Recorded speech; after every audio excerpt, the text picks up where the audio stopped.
Hola, ¿qué tal? Y estamos de nuevo aquí con un nuevo programa. ¿Qué tal, cómo estás? Muy bien, ¿qué tal estás? Muy bien, perfecto. ¿Lista para un nuevo programa? Sí, lista. Me gustaría hoy...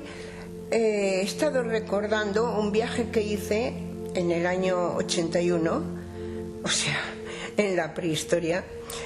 Hice un viaje a Berlín que fue para mí muy significativo. En 1981. 81, porque tuve la oportunidad de conocer los dos Berlines, Berlín Este, Berlín Oeste, y el muro que separaba dos mentalidades, dos estilos de vida. El Berlín occidental era el estilo consumista y el Berlín oriental era comunista. Entonces... qué experiencia ver eso, sí, ¿no? Sí, increíble. Qué contraste, qué porque diferente. Ya no existe y entonces pues fue increíble verlo, ¿no? Entonces pasamos, primero para pasar de un Berlín a otro Bueno, era... primero para llegar... Bueno, para empezar, no había aviones directos. Tenías que ir a Frankfurt desde cualquier parte de Europa, y en Frankfurt era la única manera de llegar hasta Berlín. Bueno, entonces cuando tú pasabas, la verdad, la tristeza de la gente y cómo nosotros éramos turistas, íbamos con colores, cómo nos miraban, con qué tristeza, todo bastante gris y bastante triste. La verdad es que me impactó muchísimo, ¿no? Lo que más me impactó fue ver la cantidad de coronas de flores que había en el muro, de gente de 18, 20 años que había intentado pasar al Berlín occidental. Claro, había bueno, muchísimos metros de minas, en fin, casetas con policías, que era prácticamente imposible pasar. La verdad es que tenía un mérito increíble la gente que lo ha conseguido, ¿no?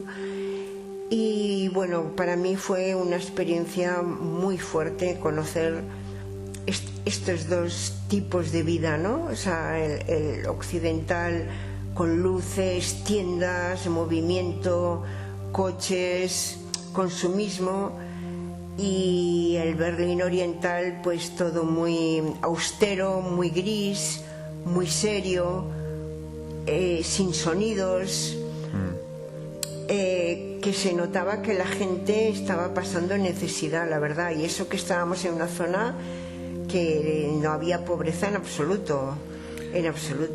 O sea, cuando fuisteis en avión a Berlín, y luego en Berlín, en Berlín Oeste. Sí, fuimos en avión a Frankfurt y ahí tuvimos que hacer transfer a Berlín, y luego de Berlín Oeste a Berlín Este. Y luego de Berlín Oeste a Berlín Este, ¿cómo fuiste? En autocar. En autocar, pero bueno, cuando pasabas la frontera, subían policías con metralleta, es decir, muy vigilados. Como sabes, pues era una zona comunista y estaba absolutamente vigilado, y no digamos para salir de Berlín, o sea, absolutamente vigilado para que no saliera ningún alemán, ¿no? Y como bien sabes, pues actualmente, ¿qué países comunistas hay en el mundo? Solamente Corea, que yo sepa, ¿no? Bueno, está bueno, Cuba. Sí, o sea, Cuba se considera... Es un comunismo ahora menos radical que el que fue anteriormente. Más abierto, sí, socialismo. Sí. Y Corea del Norte, ¿no? Sí, hay dos Coreas, Corea del Sur, Corea del Norte.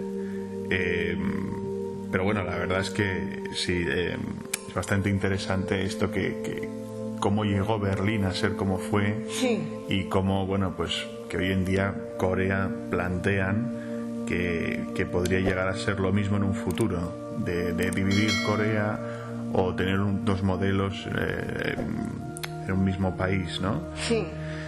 Y bueno, la verdad es que muy interesante esto que planteas tú. Cuando estuviste esto en Berlín y viste Berlín Sí. ya has hablado de la ropa, ¿no? Pero pudiste ir a un bar, tomarte un café o...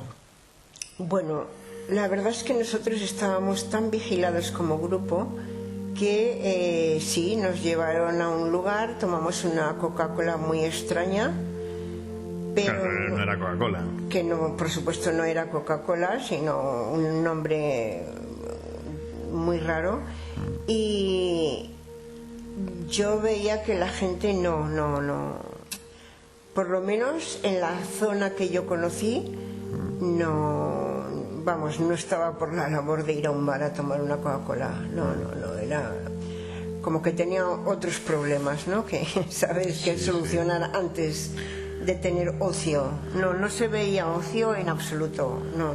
Bueno, el comunismo realmente se remonta a la persona que ideó la teoría del comunismo, Sí. que fue Karl Marx, Sí. Carlos Marx, Sí. que bueno, aunque fuera alemán y judío, pues Vivía en Londres, ¿no? Que yo me acuerdo leer que cada día iba al British Museum, a la biblioteca, porque tenía mucho frío en su casa y ahí estaba calentito y ahí es donde escribió. Sí.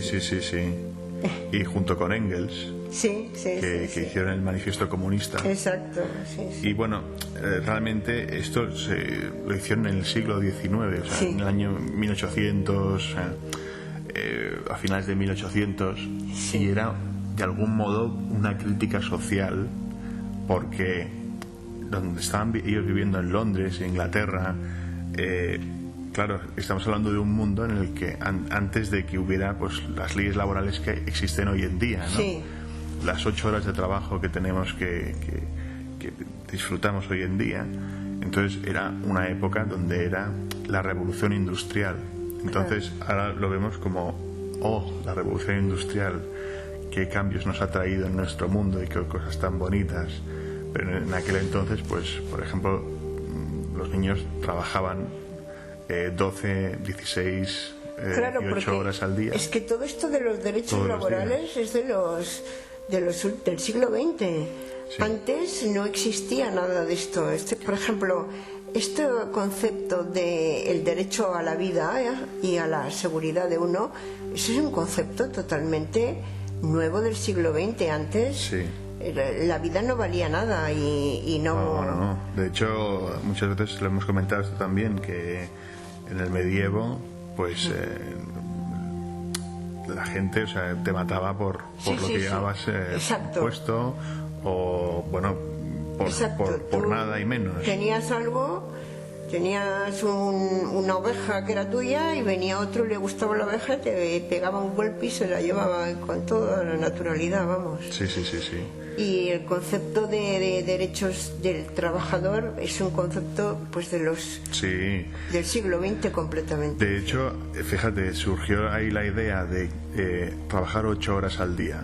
Entonces era 8 horas de trabajo, 8 horas de sueño y 8 horas pues para ti, para disfrutar. Comer y alimentarte. Pero justamente ahora, en el año 2022, hay un nuevo debate que dice es que 8 horas es demasiado. 8 horas, 5 días a la semana o 6 días a la semana es una cosa del siglo XIX. Sí, las 40 horas laborales. Sí, entonces dicen perfectamente, porque hoy en día el ocio es muy importante para nosotros. Porque además eso permite que tengamos más consumo, que consumamos más productos, consumo de entretenimiento, consumo de ocio, consumo de otros negocios. Entonces, bueno, una cosa que se está estudiando muy seriamente desde hace ya quizás unos 10 años, pero que ahora está tomando más forma, es por una parte reducir la jornada laboral de 8 horas a menos, pero por otra parte en vez de 6 días o 5 días a la semana, reducirlo a 4 o incluso a 3 días. Entonces, claro, esto también hay que entender que las máquinas, hay muchas cosas que están automatizadas, también después de vivir una pandemia, pues comprendemos y vemos que se puede trabajar telemáticamente, ya no hace falta desplazarse a un sitio para poder trabajar 10, 12, 14 horas para ganar dinero. Entonces, bueno, hay un mundo digital que nos permite una cierta flexibilidad para poder trabajar a nuestro antojo. Claro, porque no es lo mismo el trabajo, el estar presencialmente que el trabajar con eficacia. Tú puedes estar 8 horas en una oficina, pero no eres eficaz porque estás distraído, porque son demasiadas horas, porque estás haciendo otras cosas. Sí, está Entonces, claro, la eficacia no se mide en el número de horas que tú estás en el trabajo. Y tú alguna vez me has comentado que los mexicanos precisamente están muchas horas en su trabajo, ¿no? Sí. Son de hecho del mundo de los que más trabajan.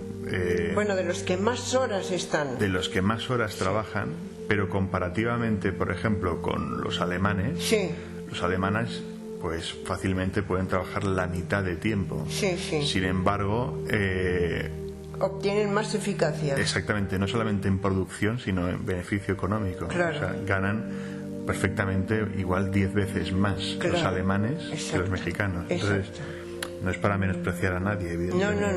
No. Pero sí es comparativamente cómo es posible que en un mundo en el que se supone que todos son iguales, cómo podemos tener un modelo en el que tienes que trabajar mucho más para ganar menos, mientras que otros trabajan menos y ganan muchísimo más. Entonces, evidentemente, esto se debe a los diferentes modelos económicos que tenemos hoy en día. Es que, bueno, yo creo que las empresas fallan muchísimo en considerar al trabajador, porque si el trabajador está contento, rendirá muchísimo más. Mientras que yo veo que las empresas no se ocupan de que sus trabajadores estén integrados en la empresa, contentos con la empresa. Y creo que este es un gran fallo. Vamos a dejarlo aquí y seguimos en el próximo programa, ¿te parece? Muy bien, pues hasta la próxima. Hasta la próxima. Chao. Chao. Si te ha gustado el programa, suscríbete y dale a like. Y no te olvides darle a la campanita para no perderte ningún episodio. Nos vemos en el próximo programa. Chao.